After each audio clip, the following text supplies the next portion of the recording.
Good afternoon. Welcome to our talk story event by the 1882 Foundation here in Washington, D.C. I'm Stan Liu, one of the talk story directors with the 1882 Foundation. And we've been holding these events at least once a month since 2012. And we began always being live here in Washington, D.C., and then the coronavirus, of course, in 2020 forced us, and then we decided to go online and virtually then. And we did that until early this year. And we are now doing a hybrid presentation, being both online and live. So those of you who are with us online, welcome. And we welcome the group that's here in our building here. So we're looking forward to a good presentation today. And we are live streaming. So those of you who are online, if you're uncomfortable with that, turn your camera off and participate with us through the chat box. And you'll be muted during the presentation, but we will allow the audience to participate during the open discussion and the question and answer session. But in the meantime, you can engage with us through the chat box, and we invite you now also just to go ahead and enter into the chat box and let us know where you're calling from, and say hello to your fellow listeners here. Now, I do want to say a little bit about the 1882 Foundation for those of you who may not be familiar with us, because 1882 is very dear to my heart, and we are dedicated to promoting, uncovering, understanding, and sharing our American stories. We've been a regular feature here in the DC Chinatown area community since 2012, and it's a gathering of our friends, community, and our allies to share the stories of our lives, our history, hopes and ambitions, trials and tribulations, and our dreams. We found that the strength of our community lies in the power of the stories we share with one another. And we invite you to partner with us by participation and support. Our website is 1882foundation.org. And there's material on the table in the back there that we've left for you to learn more about our organization. Some of our partners are the OCA, Asian Pacific American Advocates, Chinese American Citizens Alliance, the DC Chinatown Church, Community Church and Service Center, and the Smithsonian Center for Folk Life and Cultural Heritage. And we also thank the building owners here, the Gold Properties, for providing this space for our community activities. Now, like I said, we do it here in Chinatown. We do it purposely because we have a real soft spot for Chinatowns. This is the birthplace of our community all over the country. And it's more than just a physical location. It's a state of mind for us all. And we want to do our best to keep our Chinatowns alive and meaningful and serve as a cultural touchstone to those of us, when we're visiting a location, we can go to Chinatown. And so we're going to hear a story today about Chinatowns in a different perspective. We're losing a lot of our Chinatowns all over the country. And so we have a talk today that's going to give a new perspective about how we can keep our Chinatowns alive.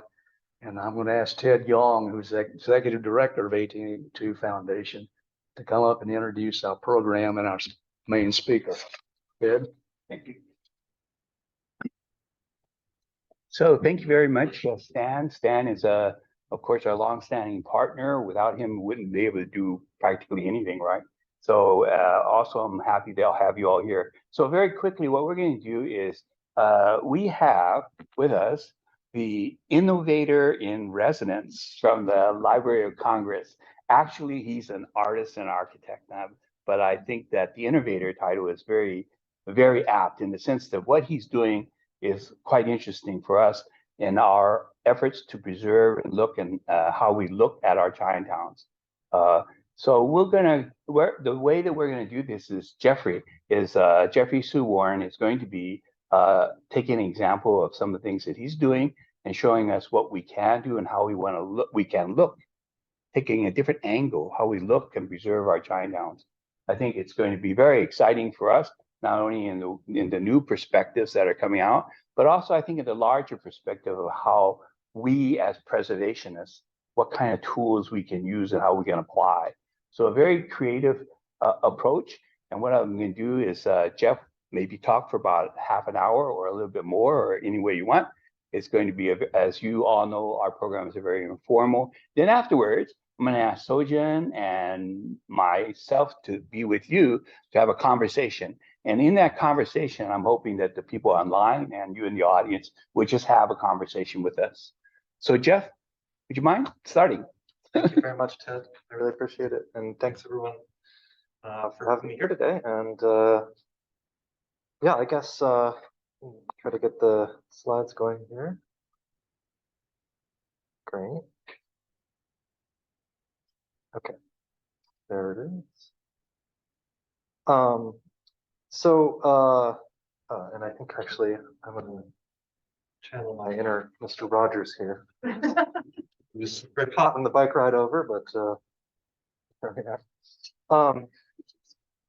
Oh, is it? Yeah, that's right. Okay. Double check here. It must have stopped.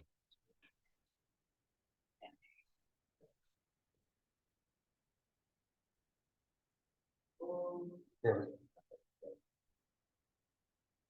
You're good. Okay. Thank you. So I guess the place to start for myself is kind of the story of how I came into doing this work. Today I'm as Ted mentioned, the Innovator in Residence at the Library of Congress. My project or my work there is known as Seeing Lost Enclaves, Relational Reconstructions of Erased Communities of Color. But my starting point was really in Providence's Chinatown, which as a street, as a distinct neighborhood, no longer exists. But the kind of biggest phase of Providence's Chinatown as a neighborhood was on Empire Street. And I live not directly on there, but on the same block. And I didn't know about the history of that neighborhood for several years while I lived there, because at the time there was no marking of any kind on the street, and even today there's just a small sign on the bus stop. A project by Angela Feng, John Eng Wong, Bob Lee, Julianne Fontana, and a number of other folks at Brown University in 2018 put up a series of plaques, temporary plaques, describing the history of the neighborhood with photographs, telling a bit of the story of Providence's Chinatown community through different phases of history. And these plaques appeared essentially around my house, or where I live, my apartment, and they really stunned me. I mean, it was I felt a mixture of amazement, some outrage that this was not something that was shared publicly or that was in the public consciousness, and also some inspiration. One of the people who the plaques described as having been born on Empire or on Westminster, right next to Empire Street, was Grace Lee Boggs. And so, yeah, it was something that really caught my attention. It gripped me. And then over the next few years, I found myself wanting to know more and wanting to see more pictures to understand not just the textual history, but to really have a sense of what it felt like. And the starting point were these 3 pictures, which the team at Brown were able to find. I think the only pictures at that time that were known of Chinatown. And you can see they're not very high fidelity pictures. And in fact, it took me some months to figure out what direction each picture was taken, sort of what is on the street there today. but it was a starting point. And I, as an artist, and I never practiced architecture, but I studied as an undergraduate. And I'm always kind of trying to think about the visual experience of being somewhere, and more than that, the multi-sensory experience of it. And especially as an Asian American person, I'm Korean American, but to know that there was this early Asian American community that in many ways set the tone for all of our presence in the city and in this country so early in Providence's history was personally meaningful to me. And I find that it does have a strong connection to how I navigate the city today, you know? So I, through drawings and some Photoshop work, and just by watching the seasons change in this neighborhood, I began to get a sense of the place from a somewhat more historical perspective. I want to move this because it's covering. Actually, maybe I can I hide that? Yeah.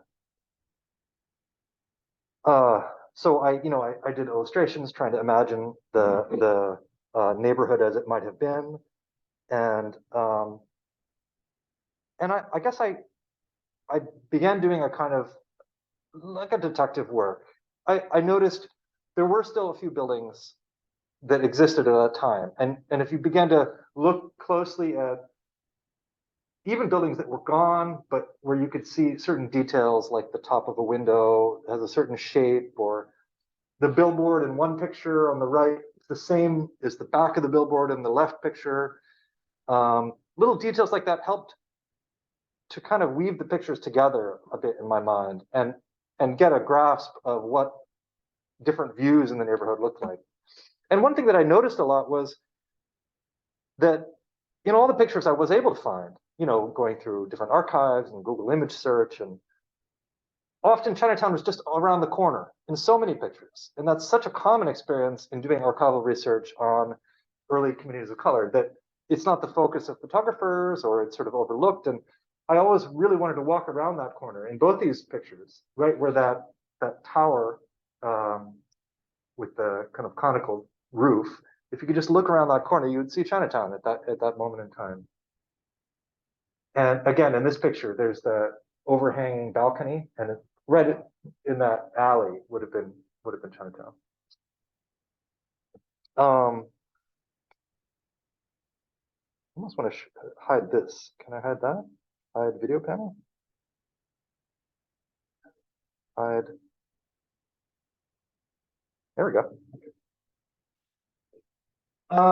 And using some of the techniques that I had to dust off after more than a decade out of school, I tried to make a model of one of the buildings just to see what it would be like. I thought, if we could make a model, then maybe you could sort of step forward into the scene and have a better sense of the place. And it worked pretty well. And so I began this admittedly slightly obsessive project of looking at wherever I thought every single photo that I could find, where it was taken, to see what angles I really had a picture of and which I was missing. And the neighborhood I'm really interested in is marked in yellow in the center of the map there. So all of these photos, each one had clues about the date, the year buildings were built, or sometimes you'd see a car, Model T car, what year did that come out, things like that. And I later made a physical version of this. And I began finding new pictures, one at a time, and then people would start to send me pictures from their personal collections. And but most of them were just of the surrounding area, and some of them were, like the middle top. I could date based on the way the sleeves of dresses were folded. That was like a fashion that was only present for a few years, so that kind of 1894 or so. Others, there's an online community which dates theater photos by what's playing in the theater. So you could sort of see that. And then, of course, the Providence Journal, the local newspaper, which existed back then, had a lot of coverage about Chinatown because their offices were right next to Chin Lee Restaurant, which is a famous restaurant in the 1910s. And the journalists would always eat there. And so there was some kind of communication line going on. But of course, the coverage at that time was often maybe mostly racist coverage and discriminatory coverage. And so I always wonder, if you see it, especially in illustration, did they actually send an illustrator? Was it an illustration of a real scene? And even if it was, and it wasn't just made up, was it faithful in some way? Or did it really encode the values of the illustrator or the views or biases? And that's true of photographs too. So that really opened that up for me. As I kept looking, I found neighboring areas. This is up the street, Burrell Street. There was a chop suey restaurant in the background of this photo from an article on Romanesque churches. And you can see Oriental restaurant there. Really piecing it together. Here's the Chin Lee restaurant. And I think the King Feng restaurant would have been the one in the previous photo, but it's not clear exactly. Yeah, and often you'd see, like I said, fairly racist stuff or sobering things that really were disturbing and painted such a partial picture of this community. It's really only what journalists wanted to know or wanted to say, not actually what the community would want to be remembered by. And luckily, through this project, I met John Engwang, who is one of the people who, I met actually the whole team who worked on the 2018 Brown University project. And John and I have done a lot of collaborative research since then, and he's become somewhat of a mentor to me in this work. And we share a passion for, going to archives, carefully looking through pictures. Here we're looking through original copies of the Providence Journal, which, as you can see, are literally crumbling as you handle them. Yeah, and we found a lot more pictures, grainy ones, but pictures nonetheless, of the neighborhood having just been destroyed, but also some buildings before. Kind of working from those, I tried to reconstruct which building was at which address using old maps. And from there, continued this project of kind of rebuilding these buildings in 3D. Pretty simple, not like Hollywood level work, but trying to get enough of a sense that you can feel like a little bit like you're there. Again, it was the strange process of almost reverse time lapse. Like here was the image I had from the very beginning. And because of some of these markings, I found that this is that lot before the building was completely destroyed. And you can kind of play it in reverse in some ways. Despite the bias and the racism in the coverage, I felt it was really important to get what we could from it. So I embarked on a big project to catalog every mention of an address, a person's name, any hint of community activity in Chinatown in the Providence Journal over a period of 10 years. It does reveal a lot. It reveals a list of people who lived or worked at each address. It has hints about their lives. But as Jamel Boui writes, and he's writing about quantitative approaches to understanding the transatlantic slave trade through ledgers, he writes that there's a real hard limitation to what you can learn about human lives through a quantitative or a kind of a database-based approach. And people are doing it, but there's precious little information there, and most of it is really oppressive stuff. So I think, although I'm glad that I did that, I think that I'm learning more and more about, how far you could really take such a, kind of obsessive, rigorous approach. And by contrast, there were moments when, in articles about restaurants and things, you would get a glimpse of more, human spaces, like the inside of a restaurant, or even more the inside of a kitchen at a restaurant. And this one, the kitchen in particular, it's very grainy picture, but it was also really familiar. I mean, I love cooking, and I spent a lot of time in my own kitchen, and so to see the inside of a kitchen was a glimpse at something that really wasn't mostly what was being told, but really precious. Yeah, so I'm going to skip ahead a little bit. Okay, so I'll show a little bit of the process of this reconstruction as it grew, because it grew in complexity and in technique through a number of collaborations. So here is a building not in Chinatown, but just outside. And I've taken from I think 2 different pictures, or it might be a composite, but in any case, 2 different sides of the building. And then here's a kind of a little recording of, yeah, cropping out these shapes and flattening them. And then you can see here, I think it's taking a moment to connect. But I think folks on Zoom can see it. Is that right? All right. Well, it'll load in a moment, but there's an animation of, yeah, of kind of, oops. Didn't like that, huh? Okay. I'll see if it picks up the next page. Is it able to connect there? Yeah, I think that video is too much for it. Shall I unplug and plug in? Oh yeah, there you go. Thank you. I'll actually go back and you can see this is the process of mapping those buildings sides onto blocks. This is sort of the, I think, interesting to some people, but also kind of in the weeds on the process. But the result is that you get these buildings that have these photos mapped onto them.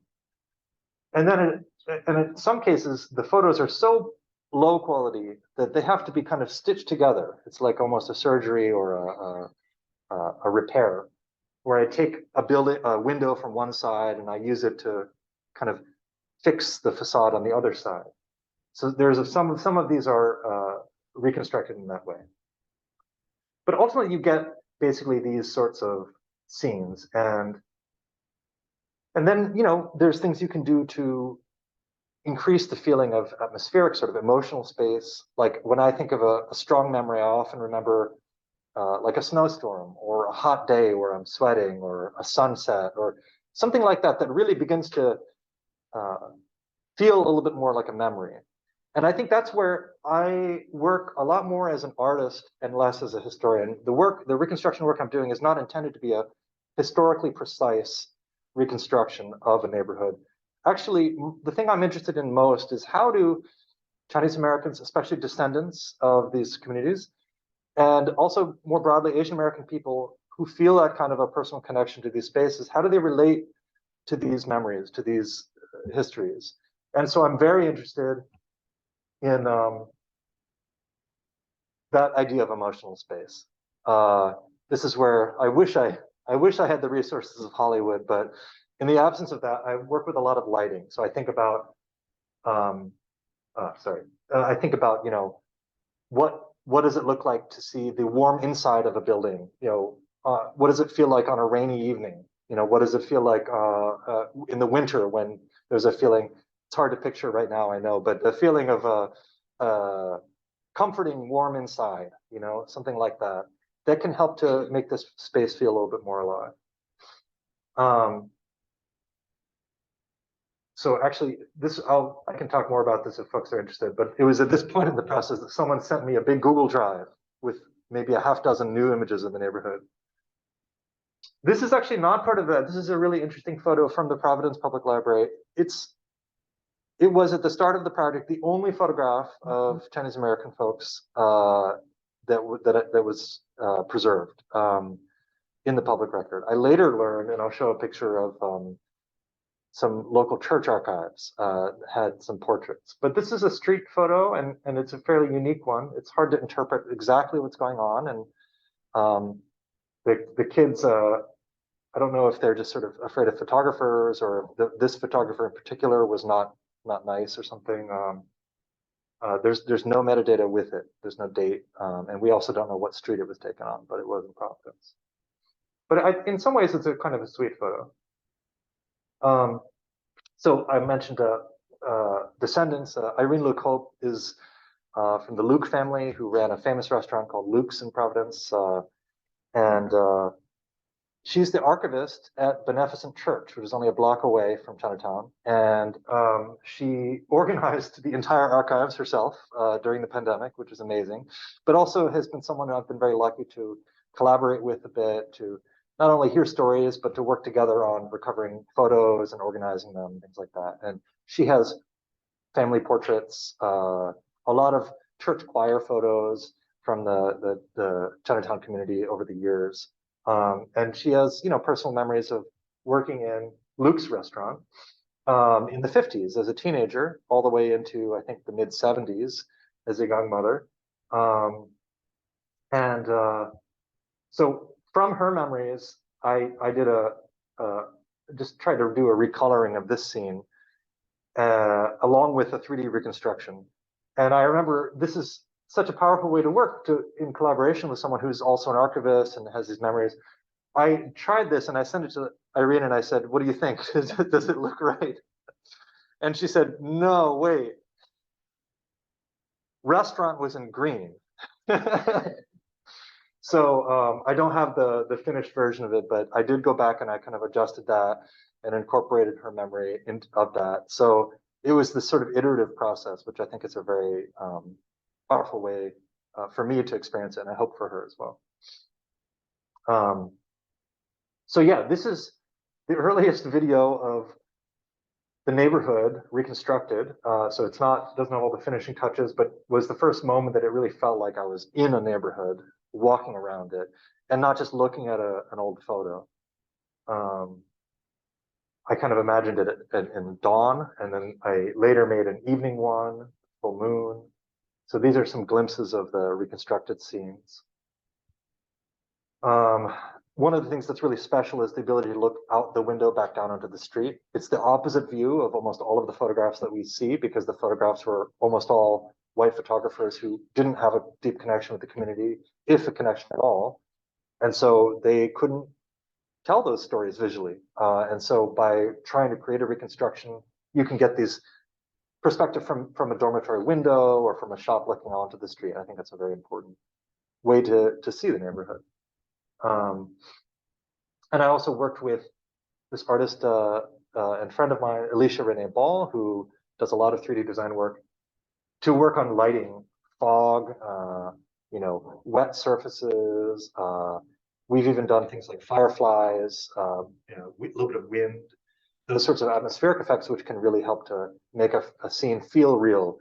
But yeah, it makes me maybe want to study visual effects in Hollywood or something like that. Okay, I just wanted to sort of make one more pivot and talk a little bit about the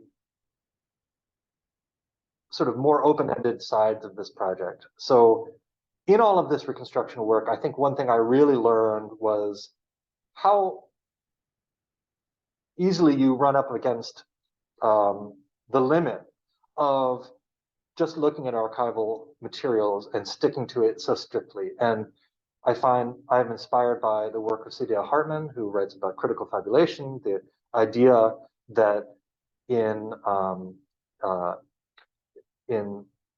sort of the erasure of the archive that certain communities experience, marginalized communities experience, that speculative work is a powerful way to counter that erasure and to operate in a space where the information has actually been destroyed.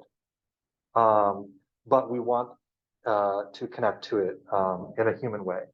And so I began thinking, and one of the things that inspired me was to look at the roots of trees on Empire Street, and to think about, well, down under the street, actually there's still stuff down there. I mean, Chinatown is still kind of there, and I thought a lot about, I read this paper. It was either really boring or really inspiring. It was an analysis of pollens and seeds from soils in San Jose's Market Street, Chinatown, from the 1800s. And in those seeds, although it was like this long, 80-page lab report, they identified 350 different vegetables and plants, many of which were heritage vegetables that would have been cooked in meals or grown in gardens or brought from, home villages and things.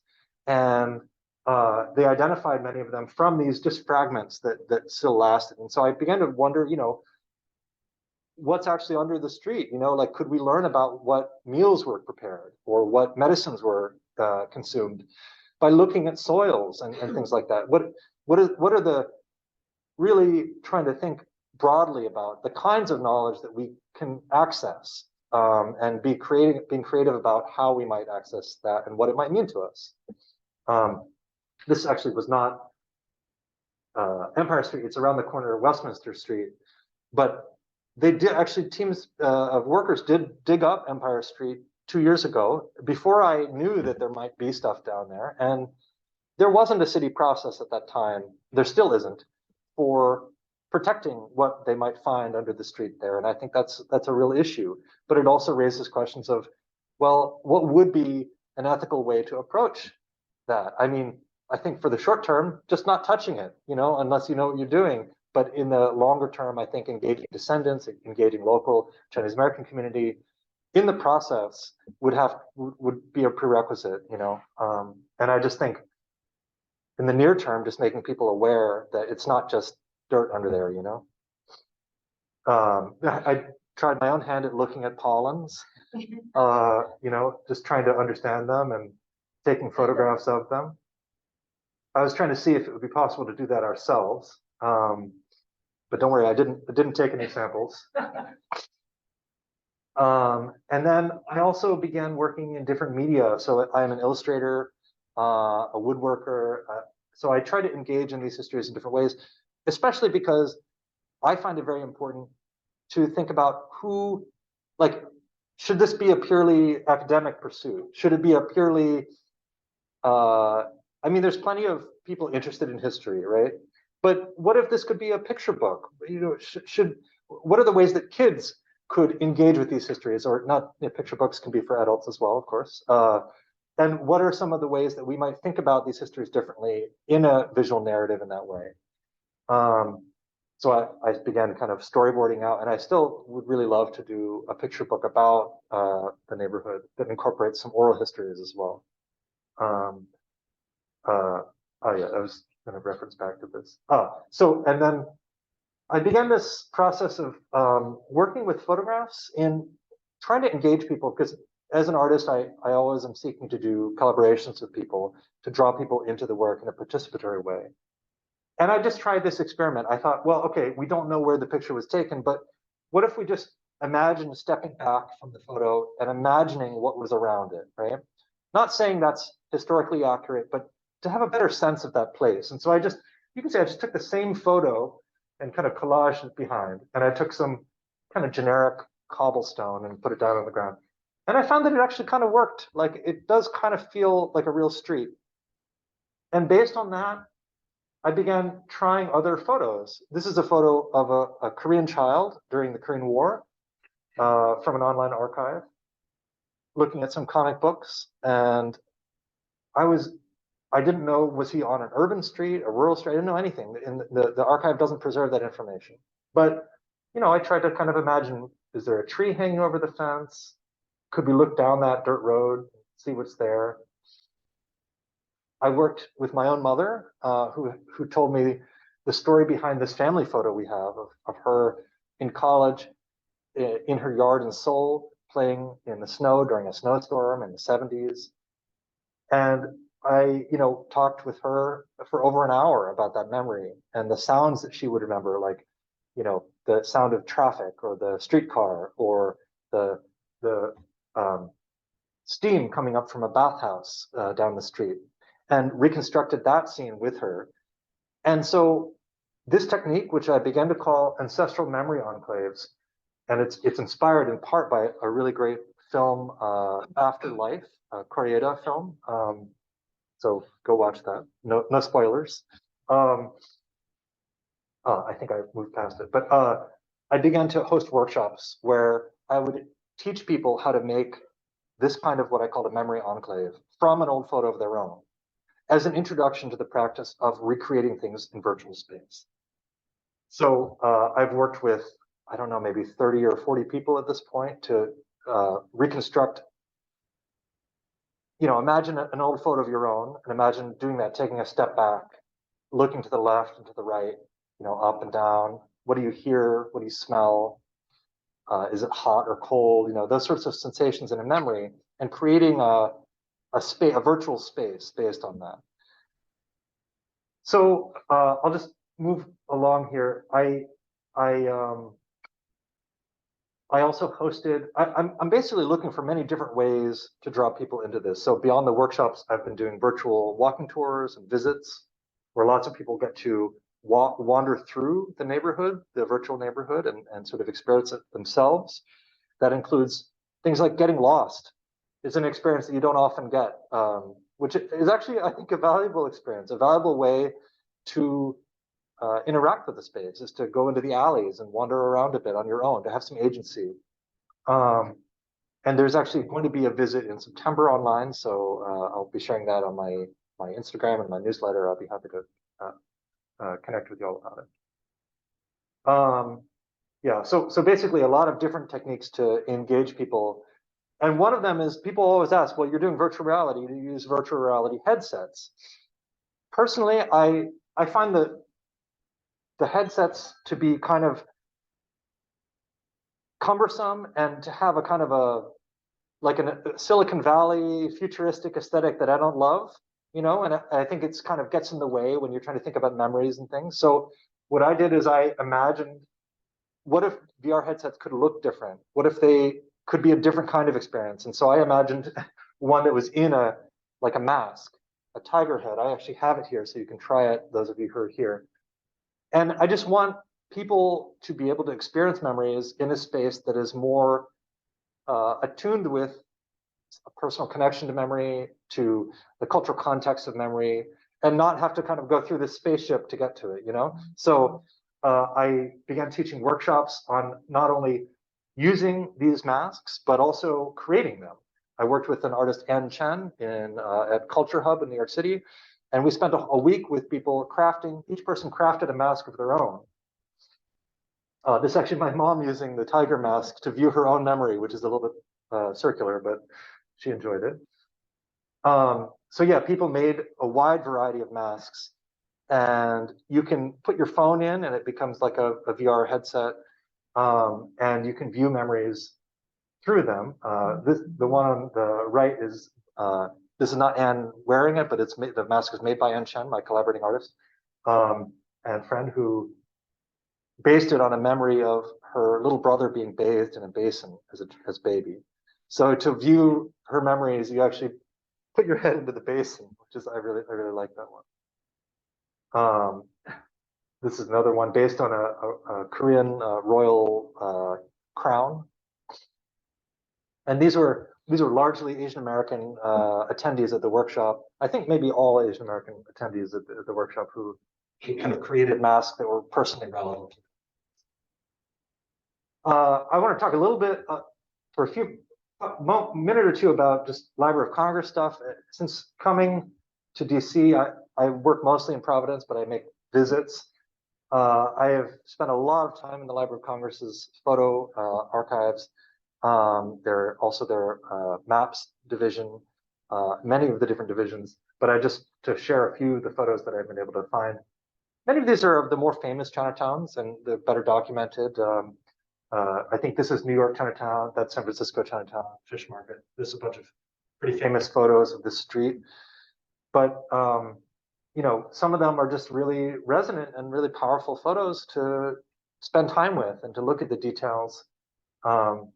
This on the right is Hawaiian Korean immigrants who brought cookware and then kind of adapted it to local materials. So I really like that. Some of these are relatively famous photos, and others are not as well known. There's an AAPI community collection at the Asian division of the Library of Congress that includes things like handwritten, language practice journals, things like that, which I really appreciate it. I'm a heritage language learner myself. I'm taking classes to learn Korean. So I've definitely been there and the transcribing simple sentences and stuff. That's from 1937. And there's also copies of very early Chinese American newspapers, some of them bilingual. This is from San Francisco.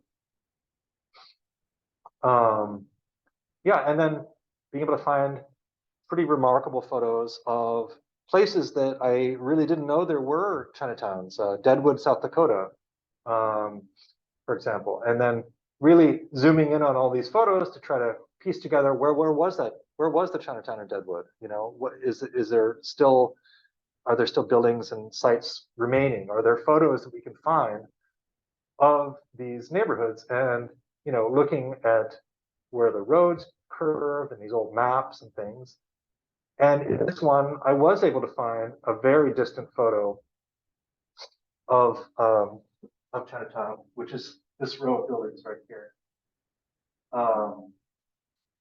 And yeah, I think that's been really interesting. Truckee, California is another place.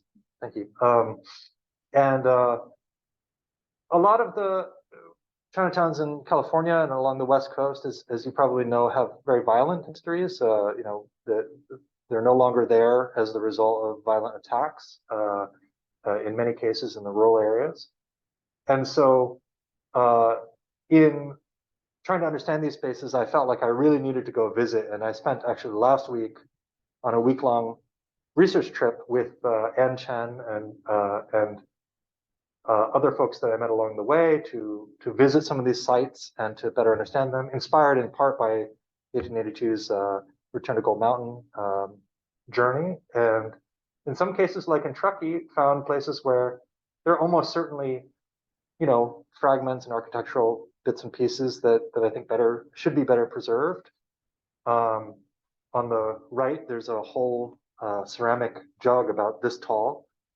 And I've been brewing a lot of Korean rice wine or makgeolli, and I've read that early Chinese Americans in California were drinking rice wine. Maybe it wasn't exactly makgeolli, but it's something relatively similar. And so I looked inside, and so you see this white line on the inside of the jar, and I think, well, I wonder. I mean, were they using this jar to brew wine, or maybe it was just salt left over from water? Who knows? But trying to understand things a little bit at a more multisensory level, finding little bits of brick and other fragments.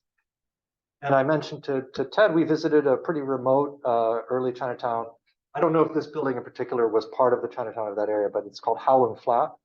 It's more than an hour's drive on dirt roads and pretty scary cliffs to get there. But yeah, there's a lot of buildings still existing, quite remote areas. And of course, we visited Locke, California, which is an intentional community that still exists today. There's a number of museums there, really amazing to see. And, you know, like I said, trying to understand these histories, not just in an academic way. So we were trying to reproduce some of the foods that we think, you know, based on the records would have been eaten at that time. Maybe some of them we took creative license or, you know, adapted, but in general, just trying to not just visit archives and look at photos, but to try to do a research trip that was multimodal in a lot of ways. And we wrapped up, as I'll wrap up this talk, with some really amazing Korean drumming with the help of a drumming cooperative called Kirikiri Somonori in the Bay Area. And I tried the VR plus drumming, which doesn't really work because you can't see the drums, but it was fun nonetheless. And I think it's really important to think about things like food or music or those sorts of experiences because they're healing. And I think for Chinese Americans and for especially Chinese Americans, but also for Asian Americans in general, to be traveling in these rural areas where, you know, when you visit sites, the whole story is not told, you know, even to this day, there's a lot of denial about what happened. And so I think that creating a journey and walking on a journey of that kind, you have to think about what are healing experiences to have along the way. So I think that was a very powerful part of it as well. I'll end it here and thank you. I think I went a few minutes over, but hopefully not too much. But I know there are some questions, and these are my questions for you. You don't have to answer right now, but the kinds of things I always think about when I talk to folks about this work. Thank you very much. So, are there any questions, thoughts? Maybe I can ask Sojin to come up and be part of this discussion, right? Sojin doesn't really need a lot of introductions, but she is the curator over at the Folklife and Heritage programs at Smithsonian. Sojin, come on up here. We always want you here.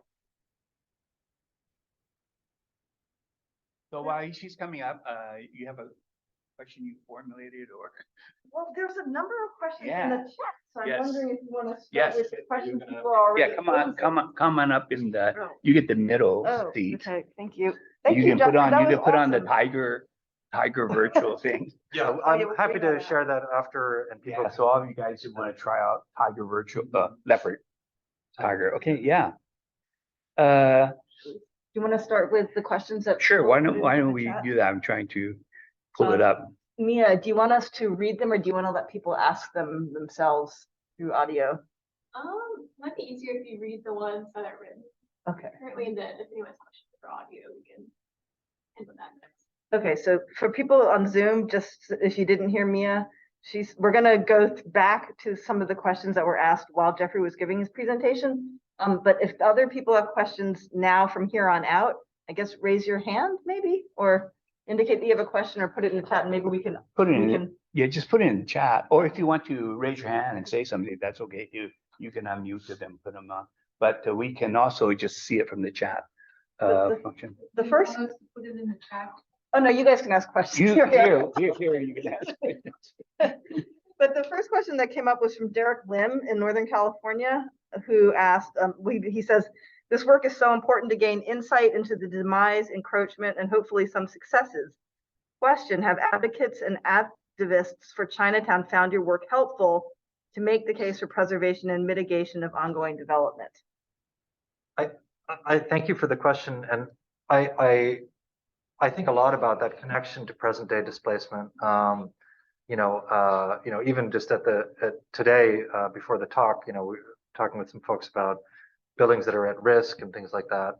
I think my project is just hasn't been around long enough to yet make a difference, but it's something that I constantly think about as I'm producing the work, in the sense of I hope that it inspires people and motivates people, and not just Chinese Americans and Asian Americans, but people who work at city government, and so forth, to take seriously displacement.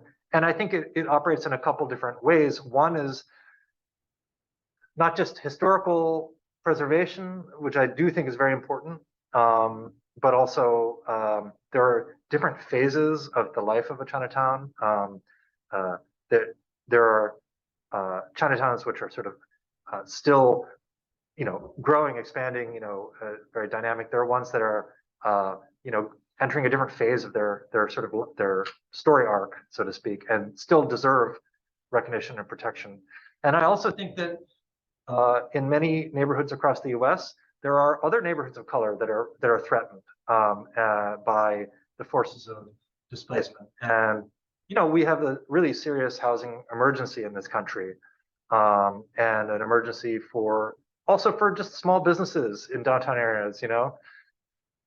So I think if people are more aware that this is not just a recent phenomenon, that communities are targeted, because they're not part of the majority in a sense. That I think we should, hopefully there's some coalition building that can be done and such. And this, that question kind of relates to one of the other questions, is that as you're looking at all these Chinatowns, you're thinking about the old ones and the new ones. So are there any particular interesting similarities that stand out in all the Chinatowns, or that you've noticed, something that you could say oftentimes standardize it? What makes Chinatown, that sort of thing? It's such an interesting question. And I think a lot about like people ask, did Providence Chinatown have like an arch? Did it have like a visual presence, like a, I don't know what you'd call it, like an intentional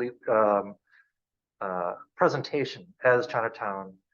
And it didn't. And in many cases there weren't, because people in Providence Chinatown were renters, and it was very relatively small compared to say Boston or New York or something. And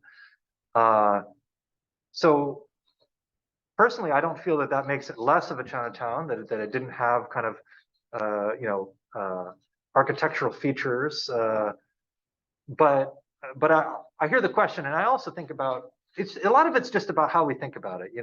Like I love seeing the buildings in Providence's Chinatown, because I think about, like, I sometimes describe the main building as almost a little bit like Sesame Street, like in the architectural style, because really, it had little stoops, little windows, and you can imagine it being a really vibrant neighborhood of people like leaning out the window, of people knowing each other, a strong sense of street life.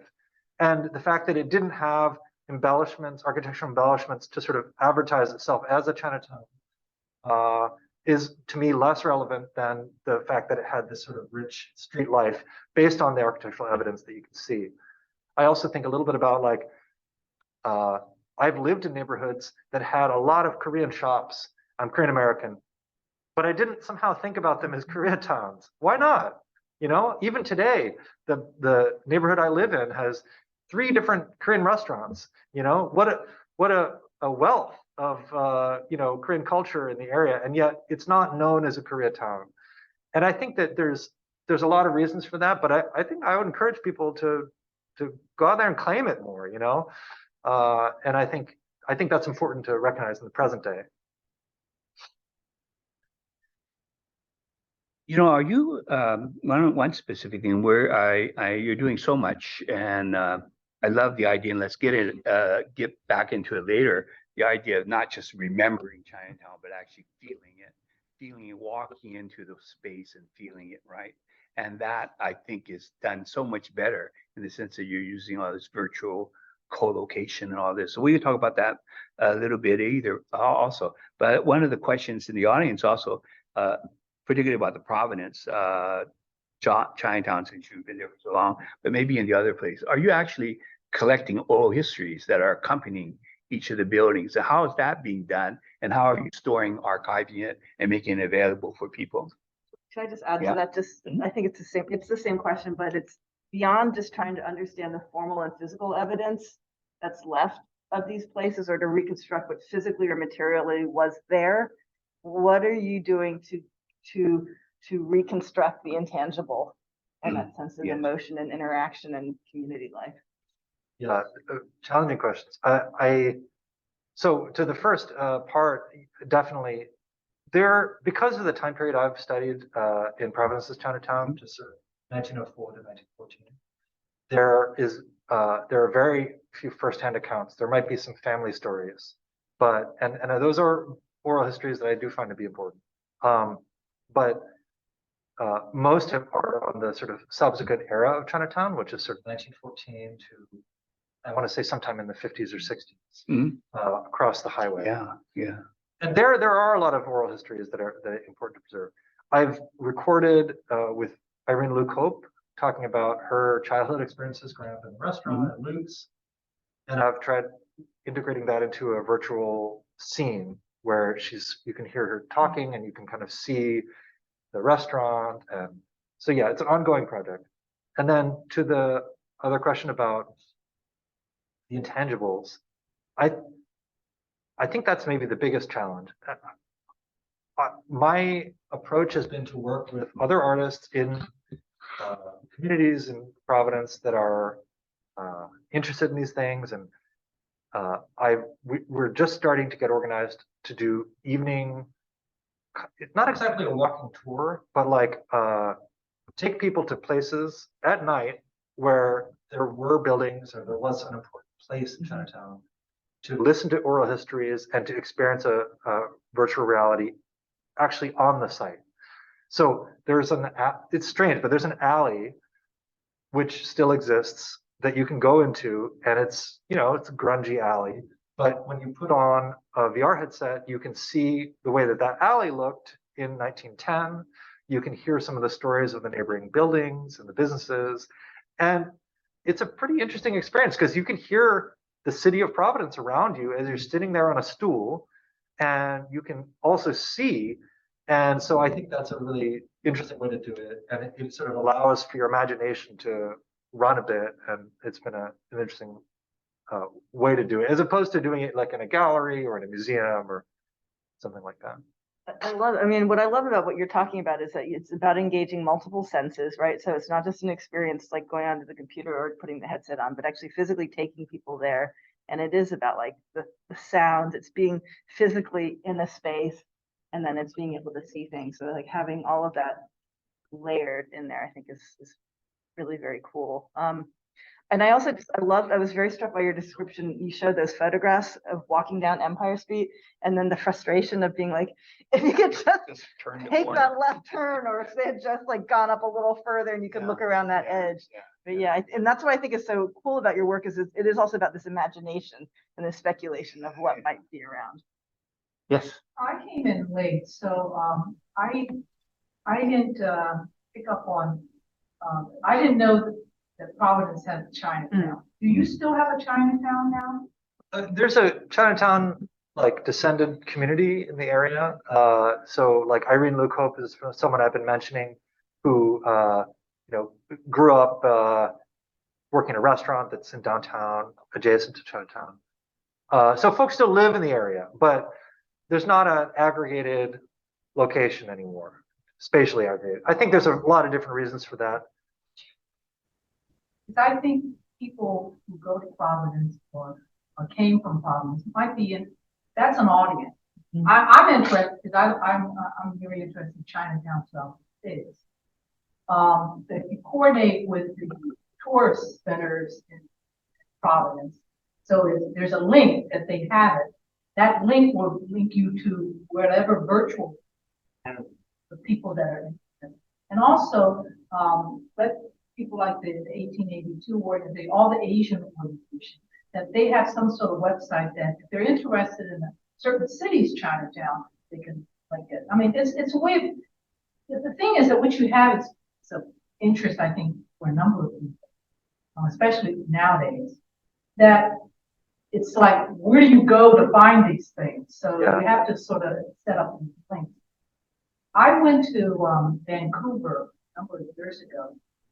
They have, and I noticed some of the other Chinatowns in the States are doing it too. They have tour guides. I got a tour of Vancouver Chinatown, and it goes way, way back because just like in the United States, the Chinese were very instrumental in building that railroad, transcontinental. Well, they were the same Chinese that were in the same province of Guangdong. They also built the transcontinental Canada. Not too many people know that. Okay, they had discrimination, just like they had an exclusion thing as well. But that I found out about it because I knew some friends that went to Vancouver. They heard about it. It's even on the Vancouver website that they have those, and you take tours and they point out the architecture, all these things. So those are some things to get the word out. Because I think certainly Providence. I mean, as small as that is, I would never thought they had a Chinese. I think there were that many Chinese there. Yeah, I think it's a really great observation. One thing I've been really lucky in is John Engwang, who I showed a slide of earlier, introduced me to Charlie Chen, who is also a descendant of Providence's Chinatown community, and really struck me. Charlie, I think until very recently, is president of the Onlyong Merchants Association of Providence, which still exists. They were the anchor tenant of Providence's Chinatown in the period that I'm talking about. That building that I said was kind of like the Sesame Street scene, they were the main tenant in that building, and they sort of bottom lined the whole community's ability to be in that building, and that organization's still there and active. So I think that's been a really, I haven't yet visited their new offices, but I'd love to do. But one thing I find sad is that I went to Sacramento, and you know what the San Francisco Chinatown is. you go to Sacramento, it's like, you would never even thought that there were a lot of Chinese that end up there because of the railroad and what have you. Their Chinatown is pitiful. Pitiful. And I know they have to have a lot of history. Yeah. There. And somebody needs to capture that. Yeah, I think Curtis will have something to say about it. He's from that area. Curtis? From Sacramento? No, I mean from that area. Oh, hi. First, I just want to say thank you for the incredible work you did. It was just like, I got so excited, like seeing all the work you're doing. And my question is like, how easy is it to replicate you? I mean, like, or the work that you do? Yeah, one of the questions was what app are you using and that sort of stuff, technical thing. Yeah, thank you. Yeah, I appreciate it. When I show the project, sometimes I am not sure. Like, I want to show stuff that's furthest along because it's like I'm proud of it and it's interesting and it's cool with like the atmospheric effects and things. But I also am doing all these workshops, inviting people to learn some of the techniques. And so I also don't want it to seem like super hard, and because I think that actually these ancestral memory enclaves workshops that I do, most of the people who join have never done 3D design before. And so those are designed specifically to get people in the door a bit, try it out, get a feel for it. And then I teach more advanced workshops. So I am thinking about it. I know it's a lot to do all at once, but this sort of 30 or 40 people who have done those initial workshops, a lot of them go on to do a bit more. They keep working on their model. They join another workshop. So I'm working on kind of building a community around this. And I think that, I'm happy to work on a site, but if I don't have a personal relationship to a site, or if I'm not able to work in collaboration with someone who does, then the work doesn't mean as much, So I think that's the key to it. Yeah. Yes. Yeah, I would echo what Curtis said in terms of your work. It's really fascinating in terms of the physical, spatial, virtual. But two questions. One is on that Chinatown on the Move racist cartoon. I'm just curious whether that had, that was one of the only periodicals that you found. And I wonder if that had anything to do with the demise of Chinatown, what happened there. And then the other thing is, have you thought about trying to do some kind of educational curriculum? Because this really lends itself to schools, both local as well as For sure. Yeah, John Engwang has been very interested because Rhode Island, like many other places, has recently passed a requirement to include API histories, and so he's been very interested in making sure it's locally inspired and centered. And also, I think Jason Chang, I think in Hartford, has been doing that in Connecticut, or part of a group that's I'm learning more about that. So I think there's an opportunity to kind of do some coalition building around the curriculum question. I think it's really great. I think that coalition building is really important. Originally, when we were approached, Jeff was trying to do a workshop for us. And then we settled on this, but I see that we're going to do that workshop again, try to do that, recreate that again. I was hoping originally that we could do it with younger people, because they could get excited about modeling and 3D, things like that.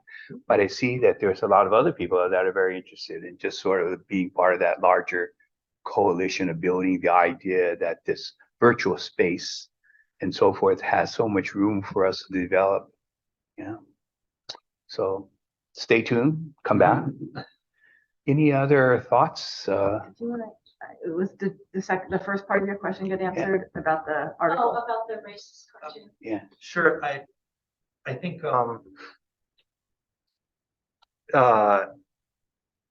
certainly local newspapers, Providence Journal included, contributed to the narrative that Chinatown was a criminal place, and they were complicit in it. There's a student who just published a dissertation, Aaron Castillo, who was really, I feel like I kind of read a lot of the material and I'm like, well, it's obvious what happened. Aaron really wanted to say who specifically signed it? Who specifically, what specifically did the city say officially to say we're going to destroy this block? And he was able to find that there was a traffic study commissioned that recommended actually not Empire Street be widened, but the neighboring street, Aborn Street. And they didn't. They chose Empire Street. And so in the context of a lot of letters to the editor and sort of editorials and things at that time, you can see why. I mean, it was considered like a sort of two birds with one stone kind of thing. And the official justification was traffic, but the clear justification was that they wanted to move Chinatown. Right. So. One of the questions online is what is there anything you can say about the programs that you're using, the software that you use? Yeah, I use SketchUp, which is a very easy modeling program. For the interactive, where people can sign in and join, I use something called Mozilla Hubs. Mozilla Hubs is not as good for making things, but it's really good interactively. So I kind of, a little bit of this, a little bit of that. And then someone else asked about, and I think because they missed the beginning of it, but I think it would be interesting to hear back about this. If you are leaving anything in the actual site that refers people to, and where is that something that you're considering as a part of an extension of the project? Yeah, I would love to. I have to continue working with the city of Providence. I think their arts, culture, and tourism department has been one of the supporters of my work, and I hope we can expand that. I also, I worry about the question of context. Like if you just come across something and there's not someone to sort of tell you the full, richer history of something, like sometimes a plaque can be kind of minimizing, you know? Mm-hmm. And so, yeah, I'm still thinking on it, but I would like that to be the case. So tell us where's your next space? You did some stuff in Truckee, I know, and you're looking at some of the Oregon space like this. Tell us where you're headed for next and looking. Well, I'm very excited to be working with another artist and collaborator, Drew Chu Tattersfield, who has memories of going to high school in Portland and learned at some point that the site that his high school is upon was what is known as the Chinese vegetable gardens in Portland, and was part of the really extensive network of farms and gardens which supported many Western cities with produce. But one thing that makes this community very interesting, it's gone now, but is that it was an almost rural agricultural community. I mean, if you see some of the photos we've found, rolling hills covered in crops, small kind of farmhouses. It wasn't a city. I mean, it was within the limits of the city, but it was kind of like a farm village of a kind. And so some of the early recreations that we have come up with are really interesting visually and just a very different kind of space than the downtown neighborhoods. So I think it's interesting to show like a different side of and also an important thing that early Chinese Americans were doing, which is feeding everyone. Yeah. I love the comments where you're actually digging down the ground and finding 350 microbes to show you what food was cooked there and what was going on. That sort of ability to not just remember and feel what was happening, but actually have a total sense of that and that total environment. I think one of the very exciting things that's happening with what you're working on is it actually represents ways in which we could figure out how we could collaborate virtually, or how do we develop exhibits that can talk to each other across space as well as space and time in some ways, it seems. And discipline. And discipline particularly, yeah. So anyway, if there is, we're coming near the end. Obviously, you're coming back a couple of times. You're coming back for the National Trust. Is that announceable or what?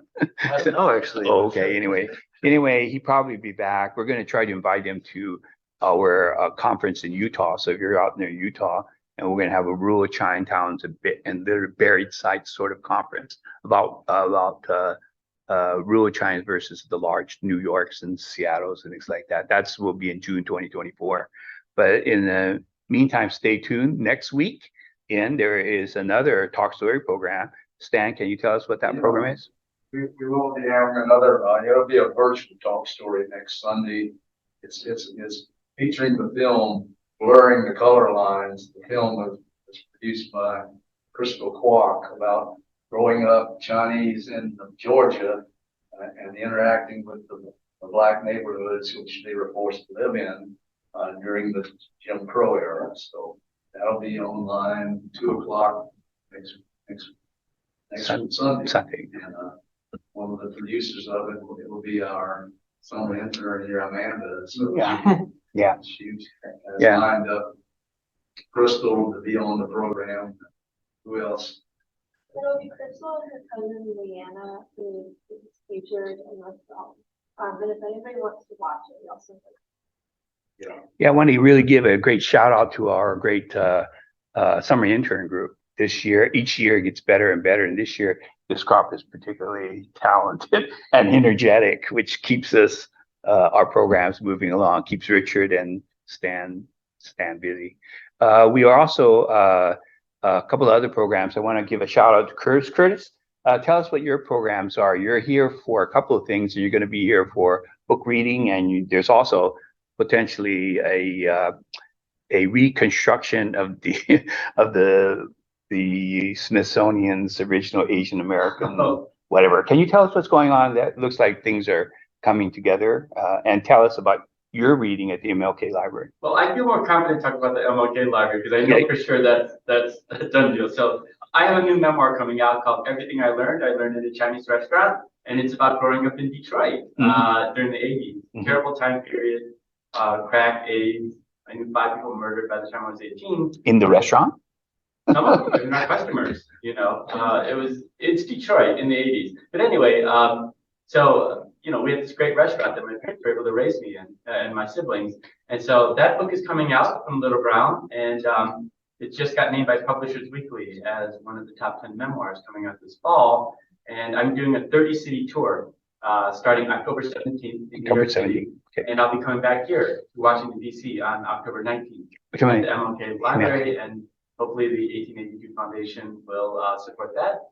I know some of the other community groups are going to do that, but you can find out more information about the tour on my website at curtisfromdetroit.com. Yeah. Curtis was responsible for producing. He's mostly a film producer before he was a book author. Yeah. And he did the very well-known film Who Killed Who? Vincent. Yeah, Vincent Who, right?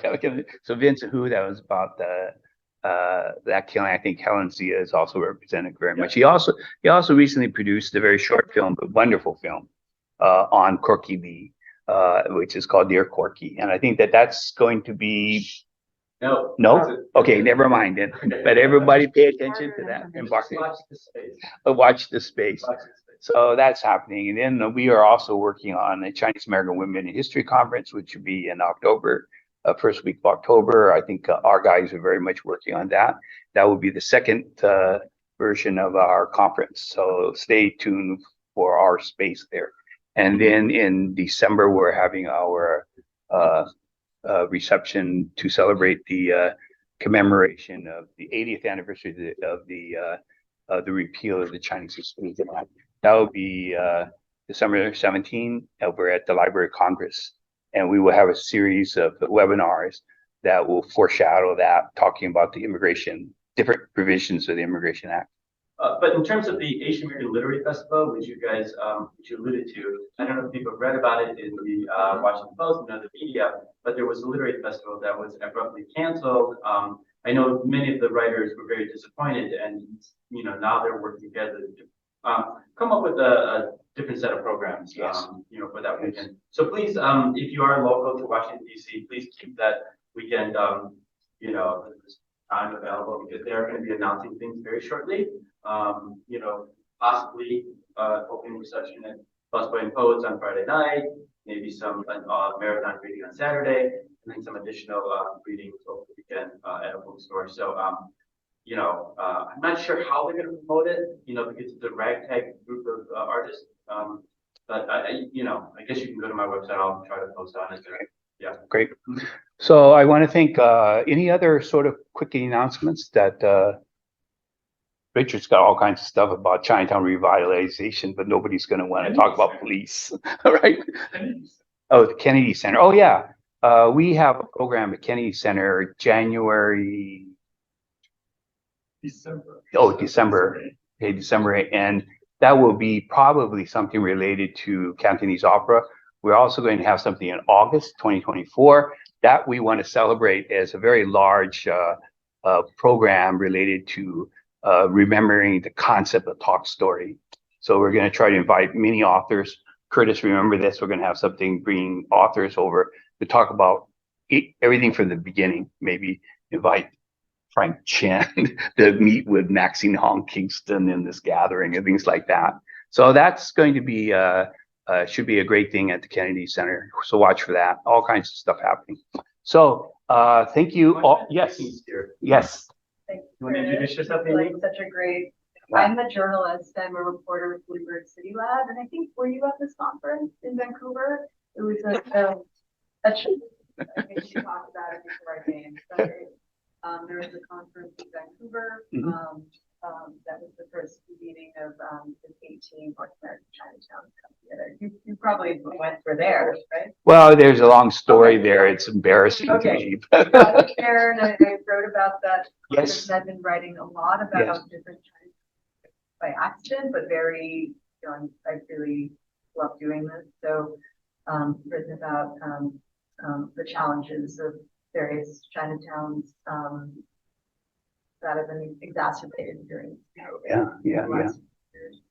And then I just met Curtis at the AAJA conference, but I also have a book coming out in October, and this was a book that I started when I was in India. I was Financial Times correspondent in New Delhi, and I wrote about Tibetan refugees in India. Okay. So What's the name of the book?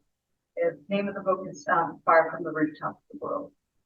Far from the Rooftop. Far from the Rooftop, and that's out right now, right? It's October. October. 7th. Same Okay. day as Curtis. I Same mean, day, we have the what- same- Okay. Okay. So the book is, so the Dalai Lama wrote the forward to the book, and I've just gotten other blurbs from other authors and journalists. So starting this process. Yeah. Now. Great. Yeah. Great.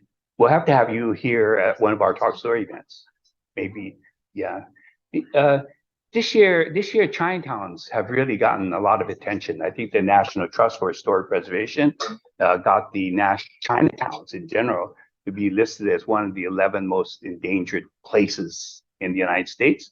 And they're having their Pass Forward conference in what month was it? They're going to be featuring, and it's going to be in Washington. They'll be featuring different aspects of Chinatowns. So that's something to be paying attention to. All right, I want to thank you all in the audience and on your tuning here. And especially a thank you to Mia and Amanda, everybody to do things. And also, of course, you for coming here and being so nice and generous with your time. And Sojin, to be here. The guys with the 2 masks. That's great. Well, just also everyone look back in the chat because the information about how to contact and how to follow the work that Jeffrey is doing is on there. And I think he's doing some really important work that is doing exactly what Ted said, encouraging collaboration, cross-sector work. I think a lot of the work that's in the space that you're working with, the technology space, is going to be so critical for how we define and structure our museums and our exhibits around the country. So that's something to watch out for. So thank you, Jeffrey. Thank you, Sojin, and thank you all for coming here. Stan, of course, always thank you for keeping us in pace. And so we'll see you next time, next week and beyond.